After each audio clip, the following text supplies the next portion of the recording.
Welcome back to Planet Doug Behind the Scenes for Sunday, August 6th. It's about 7:45 in the morning. I've already had 1 cup of coffee. I've been busy doing things on my laptop, including watching a YouTube video or two. And I've got my 2nd cup of coffee on the boil. And just as yesterday, I wasn't going to record a behind the scenes video, but yeah, as I've talked about in the past, sort of a morning journal session is an ingrained habit in me, whether I write it down to myself, write an email to a friend, or now apparently record on video. It's a bit of a habit. I feel like my day hasn't started yet until I do something like this. So I fired up the camera. I guess I'll start with yesterday, which is the whole point of behind the scenes. I did go out on my scooter yesterday, and I brought my GoPros with me. I had them all mounted on I had one mounted on the scooter, one on my chest harness, as I've been doing lately, not getting too terribly fancy. And I had a couple of ideas. My original idea was to combine a whole bunch of things. I was going to go downtown, go to the home of Muhammad Hatta, who is a very famous historical figure of Indonesia. His house has been turned into a museum telling the story of his life, which is tightly connected with the history of Indonesia. So I was going to go there, and then I thought I might go exploring in the Bukittinggi market, which is somewhat near his house. And then I was going to take my scooter off into the countryside, ride up into the hills, and go to a very nice coffee shop and restaurant that I know about.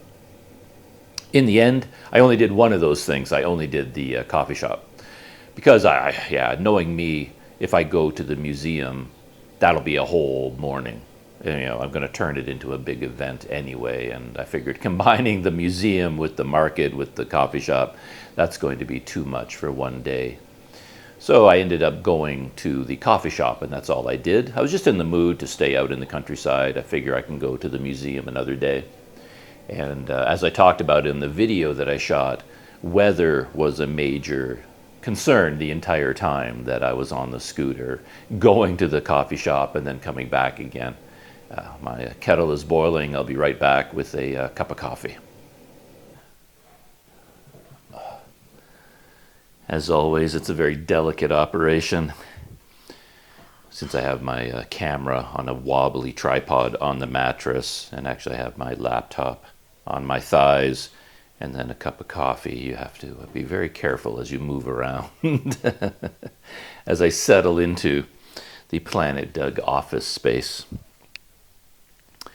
Yeah, I don't think I have a whole lot to say about my small adventures yesterday, because I didn't do very much other than ride the scooter to this restaurant up in the hills. I had lunch, I had a cup of coffee, and then I rode back again. And because I was basically just riding and sitting, I was doing a lot of talking during the video that I will eventually publish on Planet Doug. So any stories I had to tell about the experience, I told while I was having the experience. So there's no point kind of repeating them right now. But as I said, the weather was a major concern. And it was tons of variety. I kept thinking I'm going to get, poured on by a thunderstorm. And then, in fact, it would start to rain while I was riding the scooter. And then the sun would come out. And then the rain would come back. Then the sun would come out. Then the entire world would be covered in mist. And I couldn't see anything. Then I got to the restaurant. And the whole point of this restaurant is that all the tables and chairs offer a very beautiful view of the valley below, rice fields and villages and mountains and things. So I thought, well, what's the point of this whole trip? Because everything's going to be covered in mist anyway. But as soon as I got there, the mist disappeared and the sun came out. So I had beautiful views the whole time I was there. And then when I left, I rode back up into mist and cloud and rain again. And it just kept changing over and over. And then by the time I got back here in my neighborhood, it was about 20, 30 kilometers to get to this coffee shop. By the time I got back here, it was beautiful and sunny again. So it was a really nice day. It was kind of an odd day. And who knows, if I'm really, really busy and I have a backlog of video, I may not even edit this video because, it wasn't such a terribly exciting event to record. You know, it was more like a journal video than an active sort of, you know, exploring Indonesia video, if you know what I mean. It didn't feel like I had set off on a very big day, but by the time I got back here, I must admit I was tired. I was really tired. And I ended up going to bed quite early, and I slept long and hard. So I still feel like I'm climbing out of sleep right now. I'm not fully awake yet. And when I was at the restaurant, it was quite funny. I made things very complicated, as I always do. I guess I follow a different pattern, a different rhythm than the world is expecting, because I show up at the restaurant and then there was a kind of a booth, like it said cashier, I think, in Indonesian on the wall, and there was a woman in this booth, had the name of the restaurant, and there's a whole big pile of menus there. And what she wanted to do, when she came out from behind the booth and she grabbed the menu and she grabbed a little electronic device where she can input my order. It's all done electronically at this place. It's very modern.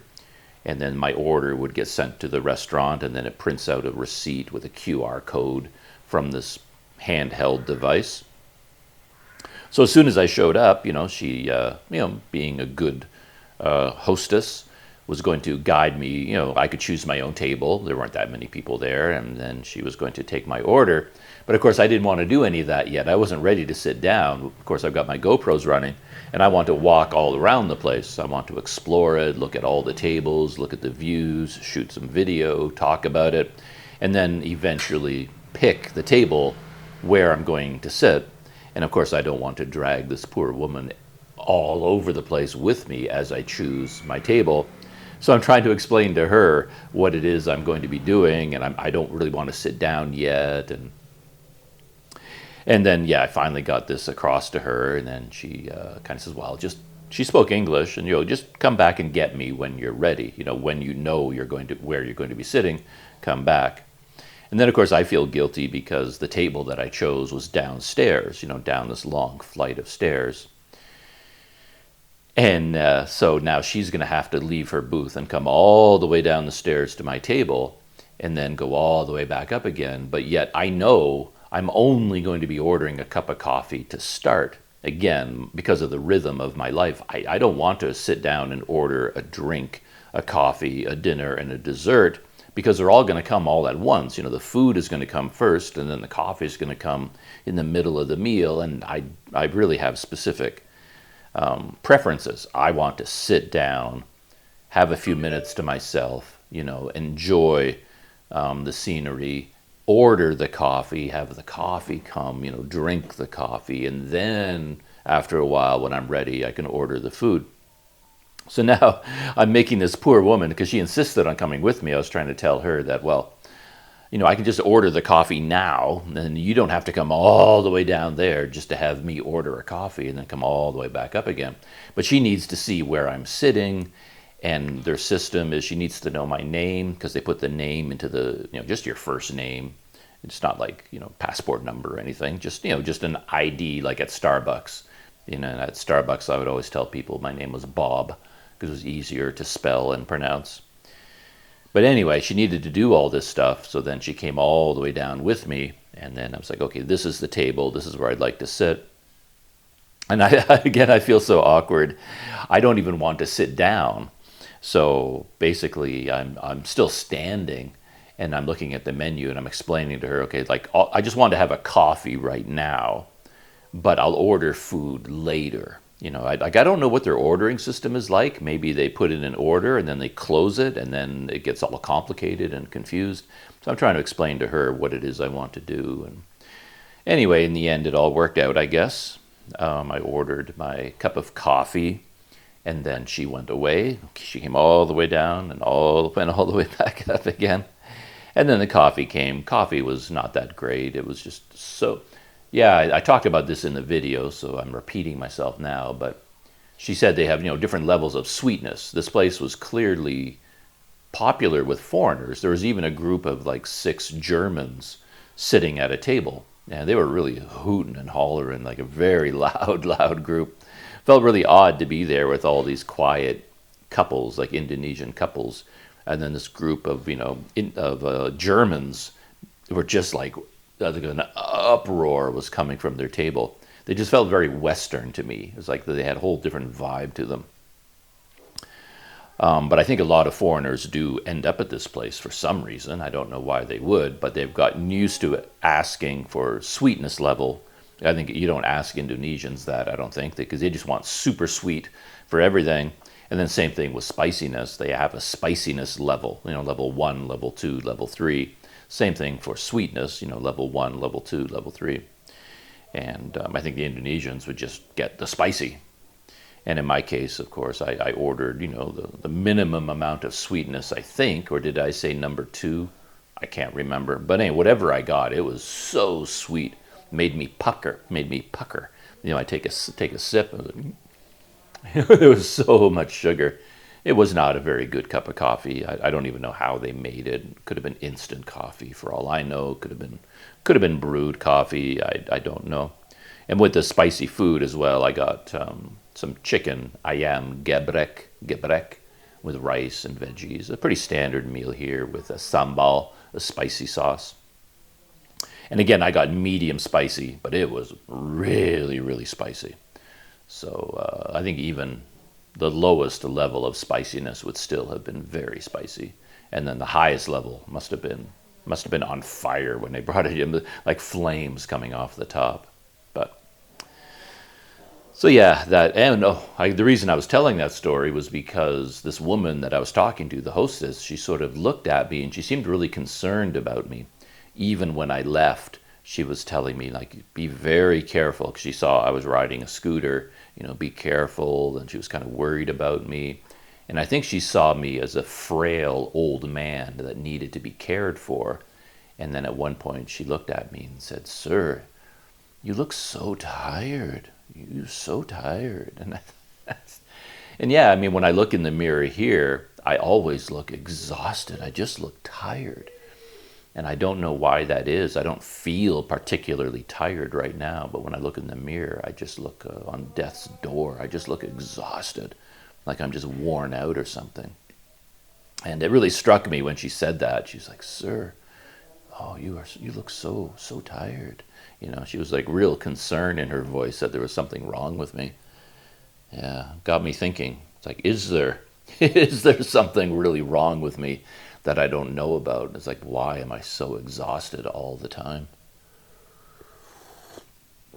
Or at least, why do I look so exhausted all the time? But yeah, that was the whole day, basically. And then the rest of the day, I was editing video. And I'm really struggling with that right now because I'm going out on all these day trips, shooting a lot of video, and editing these videos is going to be a big time-consuming job, and yet I never have the time to work on them because I'm going out on more day trips. Every day is a new day trip, which ends up with new video to edit, and yeah, there's no time to ever do it. Plus, technical problems. For some reason, my audio is screwed up. The audio that's being recorded into the GoPro for seems like all the recent day trips I've gone on to the Hara Valley, to Maninjau Lake, to the village, it's got this weird, distorted, crackling sound on the main audio that's recorded to the GoPro. It sounds awful. It sounds really, really terrible. And I don't know what's causing the problem, but I was using the Rode Wireless Go 2 microphone on all those days when I'm on the scooter, and those microphones record a backup audio track internally. So now I'm going through the process of removing the main audio from my GoPro video and replacing it with the backup audio from the internal recordings, which to my ears, I don't like it as much because for whatever reason that system records less ambient sound. It really records my voice, but it kind of rejects the sound of the scooter, the sound around me. So it doesn't have as rich a feeling to it. But the main audio is so badly distorted, I can't really use it.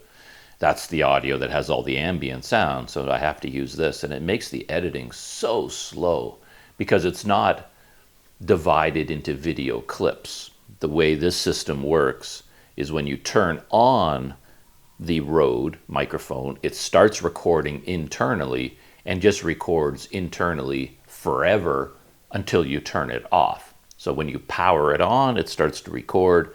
When you power it off, it stops.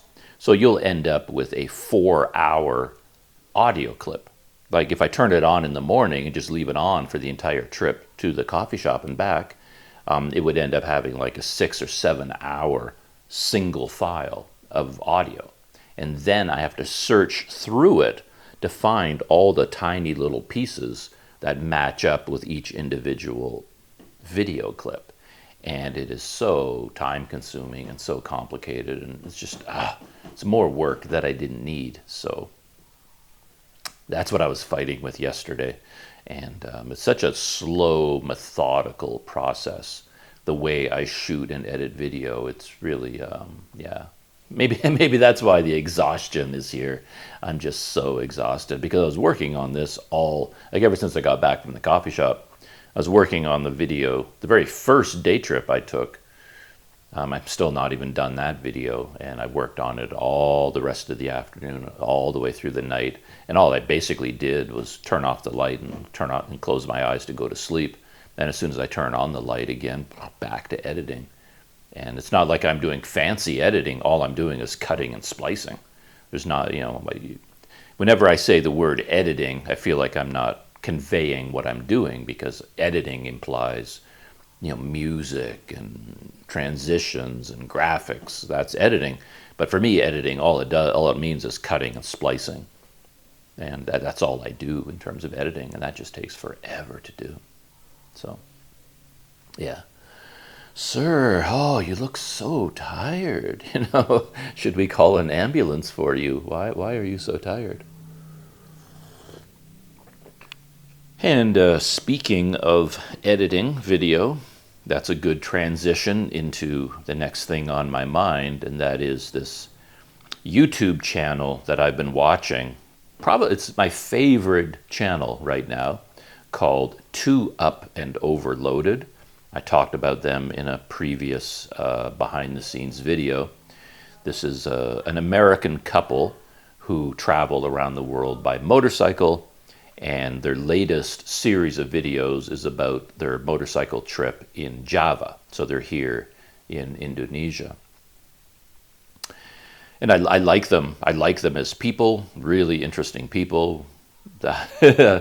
When I first talked about them, I talked about how much I couldn't stand how happy they were. It's like no one has the right to be as happy as these two people are. So it's so annoying.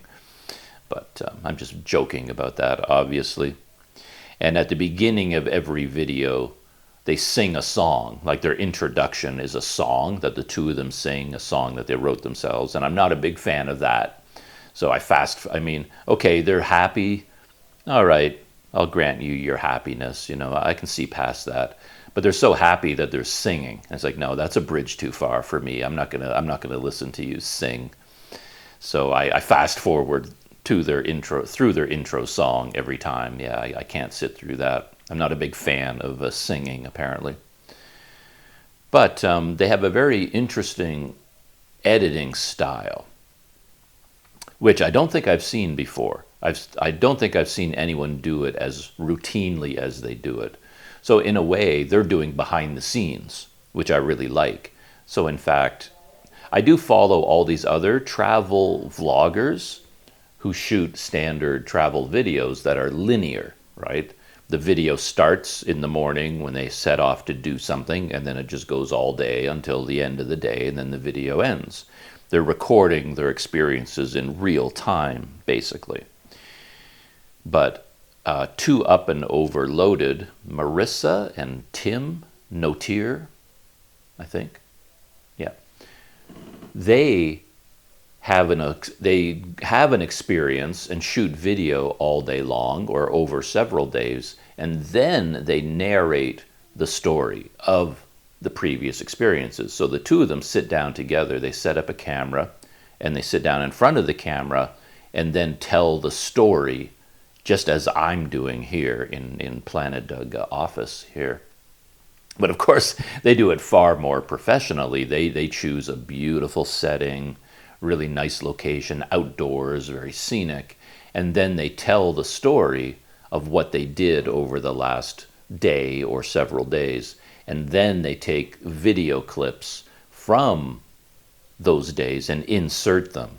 So it would be like me telling the story of what I did yesterday, but instead of just telling the story, I would then go get the video of that day and stick it in. So it's basically a combination of a behind-the-scenes video combined with the actual video. And they do a spectacular job of it. The video that I watched this morning, oh boy, I don't have the video open anymore. I want the full title of it because the title is sort of important to the story. Here it is. They posted it on August 5th, and the video is called Change of Plans, and I End Up Riding on the Back of a Motorcycle. And then across the thumbnail, it said, I think, Borobodur closed. So there's a lot going on there. And I don't know, the title feels like a title I would have written, where quite often when I go to write a video title, I just give up. Because so many things happen in one of my videos. It covers like a big long day with so many things I talked about, and I don't know what the point of the video was anymore. I can't give it one name, like I can't just give it a word, and I don't know how to describe it, so I can't come up with a title. So I just end up writing a long descriptive title of everything that happened, basically, or as many things as I can fit in. And it feels like they did that here, where they're like, what exactly is this video about? And they couldn't come up with a real title, so they just wrote this. And to me, it doesn't really make a lot of sense. It doesn't match the video at all. So I can relate to the... because, one thing it says is, I end up riding on the back of a motorcycle. And I'm like, huh? Because the whole point of their videos is there's two of them, two up and overloaded. So the name of their channel says that there's two of them riding on a motorcycle. So there's one of them is always on the back of a motorcycle. So it says, I end up riding on the back of a motorcycle. I'm like, well, you're always riding on the back of a motorcycle. So that made no sense to me at all. But it turns out that on this day, instead of riding their own motorcycle, they went on a guided tour. And as part of the guided tour, they had two people, and each of the guides had their own kind of scooter. So Tim and Marissa were both sitting on the back of what they call a motorcycle. So normally one of them is riding the motorcycle and the other one is a passenger on the back, but now both of them were passengers. So I guess Tim wrote this title and he said, I end up riding on the back of a motorcycle. So it's something he doesn't normally do. So it's like, oh, that makes sense. But then they weren't really on motorcycles. They were on scooters. So I don't know why they called it. I think Indonesians call these scooters motorcycles. But to me, they're not motorcycles. And I think to Tim and Marissa, they wouldn't call them motorcycles either. They would call them scooters. So they should have rewritten the title. Should have at least said back of a scooter. And it's like, oh, so that's something new and different. I would have understood. And even Change of Plans is a little bit of a weird title. Anyway, the title, I suppose, is kind of irrelevant. But basically, the story of the video is that they were staying at a guest house near Borobodur, which is that very large Buddhist temple in Java. It's one of the biggest tourist attractions of Java. And their plan was to go to Borobodur. The guy at the guest house, a guy called Fendi, he offered to be their guide. I think they have an established guide service, and said, well, you want to go to Borobodur, I can take you out and we can go on, these scooters, and I'll take you to, a sunrise viewing point. You can see the sunrise above Borobodur, and then we can go to Borobodur after that. And they said, oh, okay, that sounds good. And I assume they paid him, for the tour. They don't mention how much. And then they went to this big sunrise viewing place. But then while they were there, they met some other foreigners. I assume they were foreigners, some other tourists. And these people told them, oh no, Borobudur is closed because it's a Monday and Borobudur is closed on Mondays. So they can't go to Borobudur. Which seemed really odd to me because their guides, they signed up for a tour through official guides who were going to take them to Borobudur. So wouldn't the guides know whether it was open or closed on Mondays? So anyway, none of that made sense to me either. And they didn't say in the video that, that they went and talked to Fendi and said, Fendi, hey, what's up? These people are saying Borobudur is closed. They never actually talked about how this miscommunication occurred.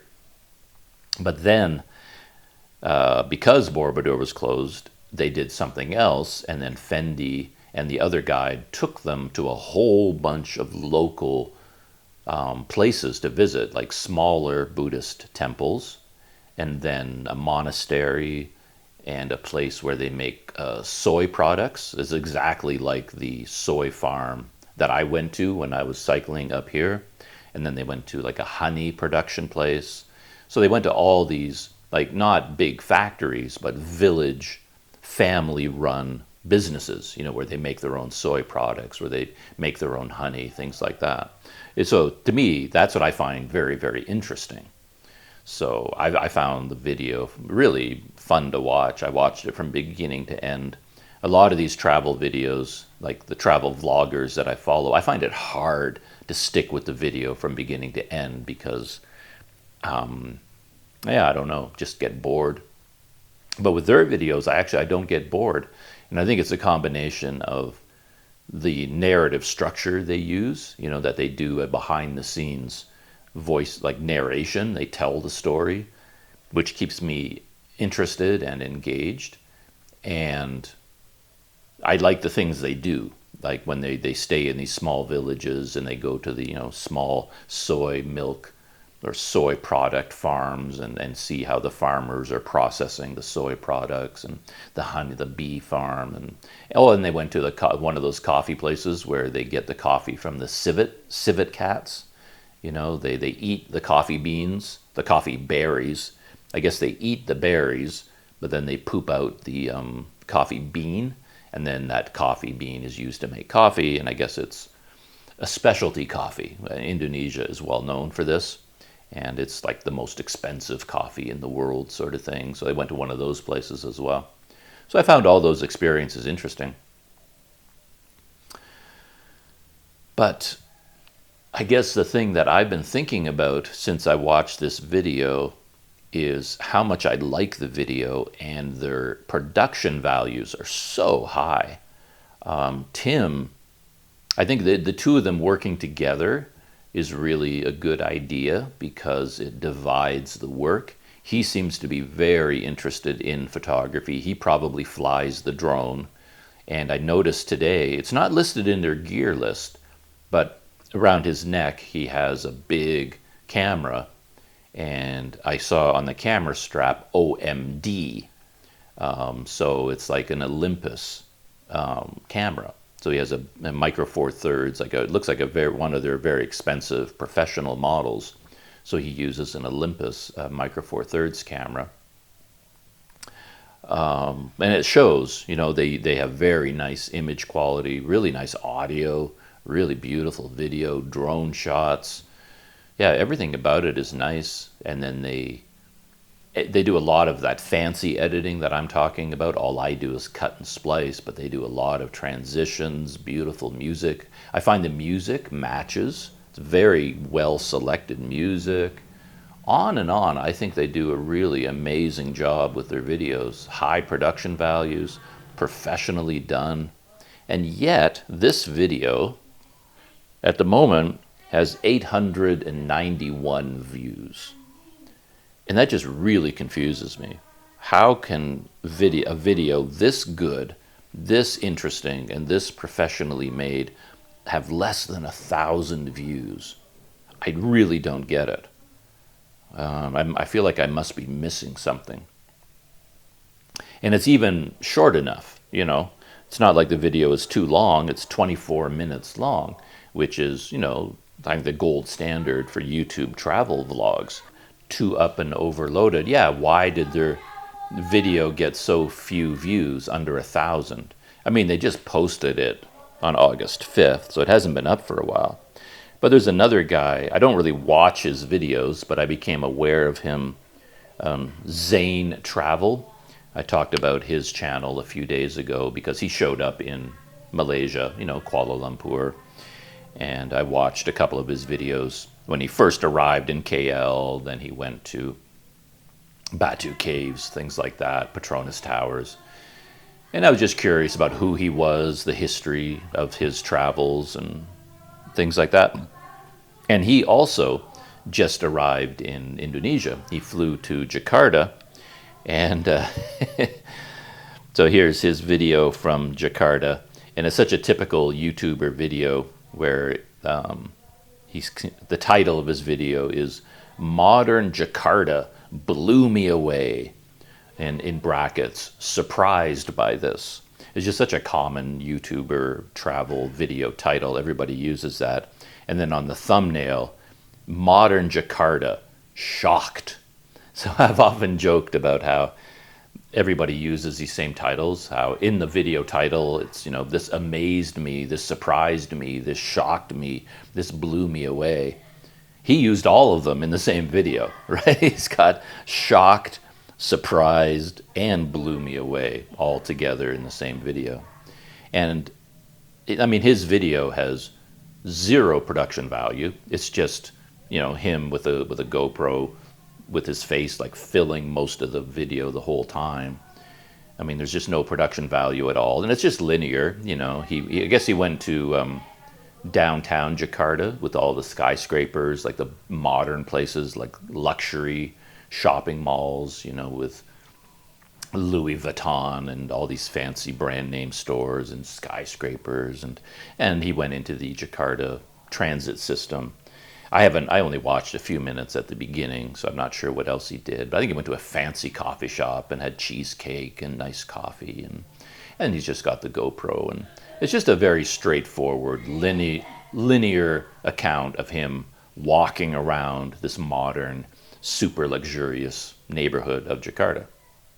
So there's nothing special about the video at all, yet over 50,000 views.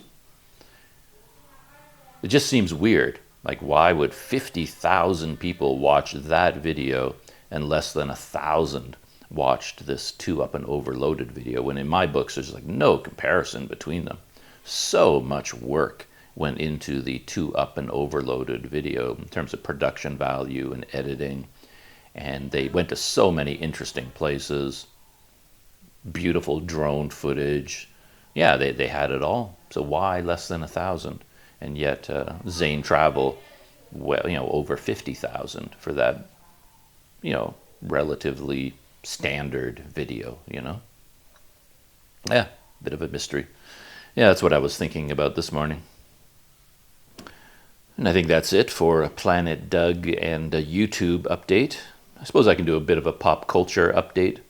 I was recently talking about the show Dr. Death.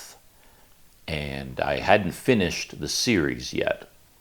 But since then, I've watched the whole thing. So like 6 episodes, 5, 6, 7, something like that. Episodes, and I watched the whole series. It's an interesting show. Overall, I'd say it was good. It's a show that I would recommend. It was well acted.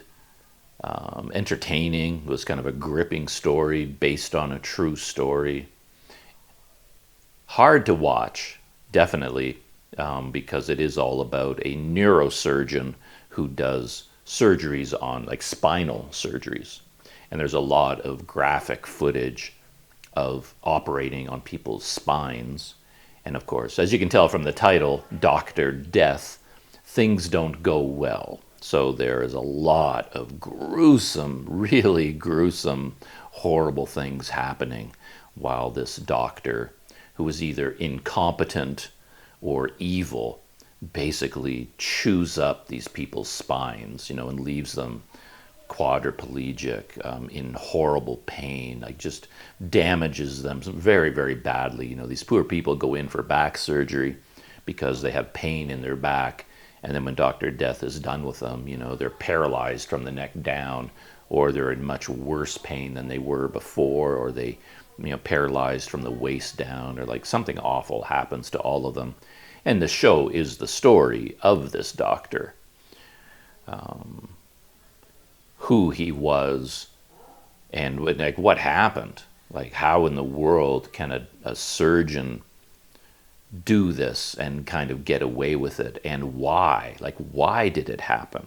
So the show does ask a lot of interesting questions, and I guess from this point, this is all kind of spoiler territory. So if you don't want to know what happens in the show, stop listening now, because I like talking about TV shows, but most of the things I want to talk about are actual details from the show. So I'm spoiling the plot, basically. So that's what I'm going to be doing from now on, talking about Dr. Death. I found that by the time I got to the end of the show, I still didn't really know what happened. Like, the central question for me was, okay, this guy, was he evil? Was he doing it on purpose? Because he was highly trained. He was, he went to all the best schools and was trained for years and years and years and years. He was hired by reputable, world-class hospitals to be the local neurosurgeon and to do these surgeries. So given all of that, how can he be so bad at his job? So, like, was he just a terrible, incompetent surgeon who just kept making mistakes? Or was he evil and he was doing this on purpose and was just basically cutting into people's spines and paralyzing them and cutting through their arteries and shaving away all kinds of bone that he's not supposed to shave away, doing all these horrible things to people on purpose? So is he a moron, or is he Dr. Lecter, Hannibal Lecter? Which one is he? And I thought the show was going to tell us which. But by the end, you still don't really know. It's like, at the end of the show, I was like, what? What happened? Like, and of course, they went in other directions, where a big part of the show, especially towards the end, was about the hospitals. It's like, okay, set aside Dr. Death. Why was he maiming and killing all these patients? How in the world could the hospitals allow him to continue to do this? And of course, the story basically is that he would go to one hospital, kill or maim 3 patients in a row, and then they would essentially fire him. But instead of, like, the hospital, I guess, was afraid of bad publicity, so they would actually fire him, but they do it in such a way that they're not admitting liability for what happened while he was at their hospital. So they would actually kind of give him a good recommendation, so he could then go to the next hospital and then just get hired all over again, kill and maim a few patients there before they finally let him go, and then he just goes to a new hospital. So there is this subplot of kind of kind of corruption from the hospitals, who were hiding what this doctor was doing just so they could get rid of him and not be exposed to lawsuits and liability and maybe criminal charges, things like that. But the show didn't really give an answer to that either. It kind of talked about it a little bit, but didn't really dive into that either. So that was kind of left a little bit vague too. And the show had an interesting structure, which, to be honest, I didn't like. I don't think it worked. Instead of, I think the show would have been better just telling the story straightforward, like from A to B, just start at the beginning and go to the end. But what they did was jump back and forth in time. And every time they jumped to a new time, they put, the month and the year on the screen. So it's like, oh, now this occurred in July of such and such a year at such and such a hospital. And I've seen, I don't mind that structure. I've seen lots of shows that do that. You know, I don't need to be spoon-fed the story. I can follow along. It can be as complicated as it wants, and I can usually follow along. But in this case, I got confused. I didn't know what was happening sometimes because we would jump to a new time, and I got really confused about the time sequence. Okay, like, when is this? And was this before this, or was it after that? And how close is this to the real timeline? I got really confused. And they would jump around in time to focus on details that seemed unimportant. At least they seemed unimportant to me, where like they would explain some little thing. Like earlier in the show, you would see something. Like they made a big deal about how there was, you know, a hole, a tear in his scrubs. Like the surgeon wears, you know, scrubs. And then there was a tear in his scrubs. And then they kind of focused on that in the show. And then many episodes later, they showed the moment when that tear occurred. You know, he was, you know, something happened, and then a piece of steel from a fence, you know, cut into his pants and tore open his pants. And they made a big deal about that, and I was like, well, I didn't really care where the hole came from. You know, the point at the beginning was he was not a very professional surgeon because he would show up in these dirty scrubs that had a hole in them. And then when a nurse, a competent professional nurse, pointed out that he had a hole in his scrubs, he just, you know, criticized them and told them to, you know, leave me alone. I'm the surgeon. You're a nurse. Go do your job. You don't worry about me and my scrubs. He didn't care. Like a good surgeon, if a nurse came up to the surgeon and said, you know, he even whispered it, like, psst, there's a hole in your scrubs. A good surgeon would obviously get new scrubs. And this surgeon, Dr. Death, he just did the surgery in his old, dirty, torn scrubs because he was a terrible surgeon. I got the point. And then episodes later, they showed when the tear occurred. And I was watching that whole scene, and I was like, I didn't really need to know. I mean, that didn't add anything to the story for me. And they seemed to do that a lot, where they were showing you this flashback, and the flashback wasn't important anymore. Like where the story was, it was like, well, that flashback isn't adding anything new. I don't feel like we're just wasting time with that flashback. Reminded me a lot of the new Star Wars prequels and prequels, and I haven't watched any of them. I just read the reviews and do YouTube reviews of them. But it seems like a lot of the prequels, they would focus on these weird details, like Han Solo as a character. They'll have this big, long sequence in the prequel about where he got his gun from. And then as like kind of like fan service. And then when you're watching the prequel, I think a lot of people who are into Star Wars are watching that and going, well, who cares? Like, I don't need to know where he got the gun from. You know, they did all these weird flashbacks as if people were like, in the original Star Wars trilogy, there's Han Solo and he has this object. And everybody's like, oh, where did that object come from? And then in the prequel, they show where he got that. I think they did it with Indiana Jones too, like in some of the prequels. It's like where he got his whip, where he got his hat. And as if this is supposed to make fans of the series like so excited, like, oh, now we finally know where he got the whip. And yet, when you're watching the prequel, watching the movie, or watching this show, Dr. Death, it's like, I wasn't even thinking about that. Like, I don't care where he got the whip from. Anyway, there was a lot of that in Dr. Death. So they got really fancy with the editing and flashbacks and the time sequence, and I thought that didn't really serve the story very well. It wasn't awful. It was still a good show, worth watching, but I did find that an unnecessary embellishment, you know, in the editing, in the storytelling. Last thing, I guess, was the way they wound up the story was really quite interesting. Some food for thought there, because they ended with a trial. They put Dr. Death on trial. And that's a really interesting thing, because if you put him on trial, he must have committed a crime. And that's a very difficult thing to establish because he's a surgeon being paid to do a job. And if he does a bad job, well, that just means he's a bad surgeon. But it doesn't necessarily mean he committed a crime. See what I mean? So there were certain doctors who knew Dr. Death was doing all this, and they wanted to stop him. And they first tried to stop him by going to the hospitals, by going to the Texas Medical Board, filing complaints.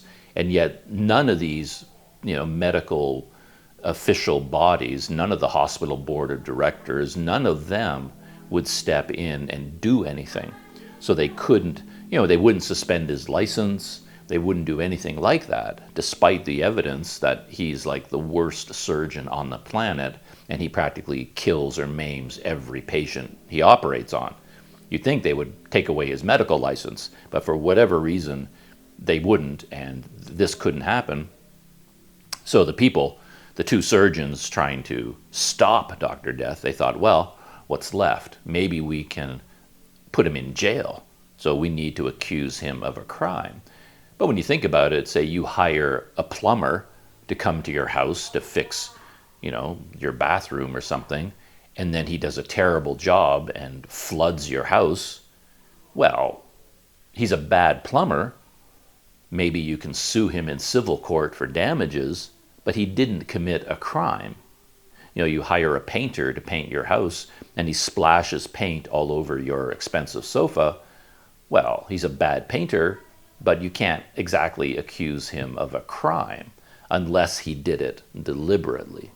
So the court case was very interesting from the point of view. First, they had to come up with some kind of a crime that they could accuse him of. And that was really interesting. And then they had to prove intent, because it was very easy to prove in court that he was a terrible surgeon. They just had to parade every single patient, call the next witness. Oh, here's the paraplegic. This surgeon paralyzed him. Here's this, it basically showed all the patients that came out of his surgeries worse than when they went in. That was easy, but how do you prove that he did it on purpose? Legally, like you have to establish a legal framework that he was aware of what he was doing. Then it becomes a crime. If he didn't have intent, if he wasn't aware, then he's just a bad surgeon. And then, of course, everybody would agree that he needs to be stopped, and sending him to jail is a good way to stop him.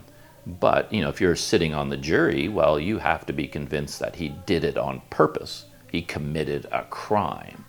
And that was what the whole trial was all about. And it was really interesting because the defense gave their closing arguments first. And I was listening to the closing arguments of the defense lawyer, and she convinced me. I went, oh, yeah, if I were on the jury, I would acquit him. Like, okay, he's bad and he should be stopped, I agree, but he didn't actually commit a crime, did he? Technically, he didn't break the law.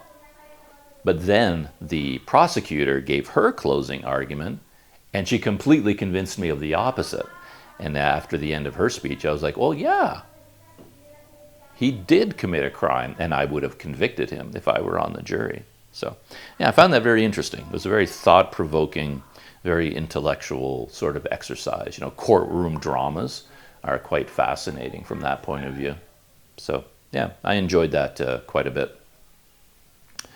Dr. Death. So overall, yeah, I think it's worth watching, but you have to be open to some really gruesome scenes. Just look away if you don't like seeing a spine, being operated on, because that got pretty disturbing. There's something about the spine. I think your eyes and your spine, like if you see surgery on your liver or heart surgery, that isn't as bothersome. But there's something, you expose the human spine, and the spinal cord and the vertebrae. It feels like there's just like one false move with a scalpel, to cut through your spinal cord. It just feels so dangerous and so sensitive to be working on the spine. So that's why the surgery scenes were really quite powerful. And it would be the same, of course, if they were doing eye surgery. Very few people would be able to watch, eye surgery, because it's just like, oh, no, yeah, you can't take it, right? So yeah, that is Dr. Death. I could talk about a couple of other shows. I watched a BBC crime drama called Wolf, which a lot of food for thought there from a dramatic point of view, but I'll save that for another video, I think. Maybe next behind the scenes, I'll talk about Wolf. And I'm watching season 2 of Foundation. The first season of Foundation impressed me quite a bit, so I wanted to watch season 2. And we're 4 or 5 episodes into a season 2. And I have some thoughts about Foundation, but I will save that for my next pop culture update in the next behind the scenes video, whenever that happens. So, time to start my day over here. Time for you to start your day over there, and I'll see you in the next video.